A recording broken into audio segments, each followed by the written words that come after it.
നമസ്കാരം, ഞാൻ Sethulakshmi. Chemmanur international jewellers Kaumudi ഹെഡ്ലൈൻസിലേക്ക് സ്വാഗതം. Powered by ARMC, presented by NCDC. പരിഹസിച്ച് പ്രതിപക്ഷം. ഓണപരീക്ഷ അടുത്തിരിക്കെ പ്രതിസന്ധിയിലായ പാഠപുസ്തക വിതരണത്തെ പരിഹസിച്ച് പ്രതിപക്ഷം. പരീക്ഷ എത്തിയിട്ടും കുട്ടികൾക്ക് പുസ്തകം നൽകാത്തത് സർക്കാരിന്റെ പിടിപ്പുകേടെന്ന് രമേശ് ചെന്നിത്തല. മുഖ്യമന്ത്രിയും മന്ത്രിമാരും ക്ലാസ് എടുക്കുന്നതിന് മുൻപെങ്കിലും പാഠപുസ്തകം സ്കൂളിലെത്തിക്കണമെന്നും പ്രതിപക്ഷ നേതാവ്. പാഠപുസ്തക വിതരണത്തിലെ വീഴ്ചയ്ക്കെതിരെ സമരം നടത്തിയവരാണ് ഇപ്പോൾ പുസ്തകം വൈകിപ്പിക്കുന്നതെന്ന് ഉമ്മൻചാണ്ടി. സമരം ചെയ്യുന്നത് പോലെയല്ല ഭരണമെന്ന് LDF തിരിച്ചറിഞ്ഞു എന്നും മുൻ മുഖ്യമന്ത്രി. അതേസമയം അച്ചടിയിൽ വീഴ്ച വരുത്തിയിട്ടില്ലെന്ന് KBPS. ഓണപരീക്ഷയ്ക്ക് മുൻപ് വിതരണം പൂർത്തിയാക്കുമെന്ന് വിദ്യാഭ്യാസ വകുപ്പ്. നിലപാടുമായി മുന്നോട്ട്. തെരുവുനായ പ്രശ്നത്തിൽ കേന്ദ്ര നിലപാട് തള്ളി സംസ്ഥാന സർക്കാർ. ആക്രമണകാരികളായ നായ്ക്കളെ കൊന്നൊടുക്കുമെന്ന് മന്ത്രി KT ജലീൽ. ഇക്കാര്യത്തിൽ കേന്ദ്ര സർക്കാരുമായി ഏറ്റുമുട്ടലിനില്ലെന്നും തദ്ദേശ സ്വയംഭരണ മന്ത്രി. നായ്ക്കളെ കൊല്ലരുതെന്ന മേനകാ ഗാന്ധിയുടെ നിർദ്ദേശത്തിന് മനുഷ്യസ്നേഹമില്ലാത്തവർക്ക് എങ്ങനെ മൃഗസ്നേഹികളാകാൻ കഴിയുമെന്ന് ജലീലിന്റെ മറുപടി. ജീവന് ഭീഷണിയുണ്ടാക്കുന്ന നായ്ക്കളെ കൊല്ലുക തന്നെ ചെയ്യുമെന്നും വിശദീകരണം. അതേസമയം വൃദ്ധയെ തെരുവുനായ്ക്കൾ കടിച്ചുകൊന്നത് മാംസവുമായി പോകുമ്പോഴാണെന്ന പരാമർശം തിരുത്തി മേനക. സംഭവം ദൗർഭാഗ്യകരമെന്നും പ്രശ്നപരിഹാരത്തിന് വേണ്ടത് വന്ധ്യംകരണമെന്നും കേന്ദ്ര വനിതാ ശിശുക്ഷേമ മന്ത്രി. വനിതകൾക്ക് വിലക്കില്ല. മുംബൈ ഹാജി അലി ദർഗയിൽ സ്ത്രീ പ്രവേശനത്തിന് ഹൈക്കോടതി അനുമതി. സ്ത്രീകൾക്ക് വിലക്ക് ഏർപ്പെടുത്തുന്നത് മൗലികാവകാശങ്ങളുടെ ലംഘനം. പ്രവേശനത്തിന് മഹാരാഷ്ട്ര സർക്കാർ സുരക്ഷ ഉറപ്പാക്കണമെന്നും കോടതി. സുപ്രധാന ഉത്തരവ്. ദർഗയിൽ സ്ത്രീ പ്രവേശനത്തിന് അനുമതി തേടി വനിതാ സംഘടനകൾ നൽകിയ പൊതു താൽപര്യ ഹർജിയിൽ.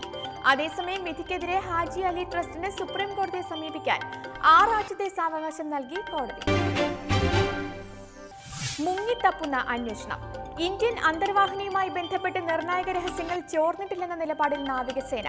പുറത്തായ വിവരങ്ങൾ 5 വർഷം പഴക്കമുള്ളതെന്നും ആശങ്ക വേണ്ടെന്നും വിശദീകരണം.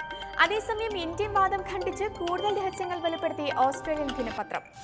സ്കോർപിയൻ രഹസ്യങ്ങൾ ചോർന്നത് ഇന്ത്യയിൽ നിന്നല്ലെന്ന് കേന്ദ്ര സർക്കാരും രേഖകൾ ചോർന്നതല്ല മോഷ്ടിക്കപ്പെട്ടതാണെന്ന് ഫ്രഞ്ച് സർക്കാരും തമ്മിൽ വാദം തുടരവെ അന്വേഷണം ദിശയറിയാതെ. നിലവിൽ സംശയം സ്കോർപിയൻ പദ്ധതിയുമായി ബന്ധപ്പെട്ട് ഇന്ത്യയിലുള്ള ഫ്രഞ്ച് ഉദ്യോഗസ്ഥനെ.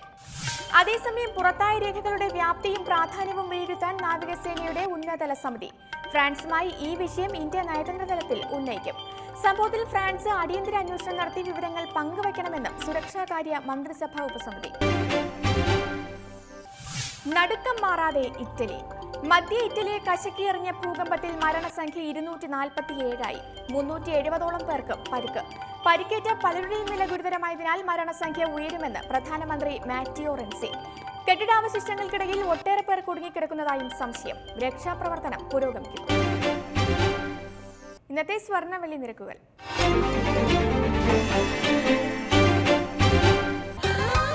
ദുബായ് ഗോൾഡ് ആൻഡ് ഡയമണ്ട് സ്വർണ്ണ വെള്ളി നിരക്കുകൾ നിങ്ങൾക്കായി അവതരിപ്പിക്കുന്നത് Dubai gold and diamonds, India, UAE, Oman, Bahrain. സ്വർണം ഗ്രാമിന് 2910 രൂപ, പവൻ 23,280 രൂപ, വെള്ളി ഗ്രാമിന് 51 രൂപ. ദുബായ് ഗോൾഡ് ആൻഡ് ഡയമണ്ട് സ്വർണ്ണ വെള്ളി നിരക്കുകൾ നിങ്ങൾക്കായി അവതരിപ്പിച്ചത് Dubai gold and diamonds, India, UAE, Oman, Bahrain. Chemmanur international jewellers Kaumudi headlines powered by ARMC, presented by NCDC സമാപിക്കുന്നു. അടുത്ത ഹെഡ്ലൈൻസ് വൈകിട്ട് 5:30. നമസ്കാരം.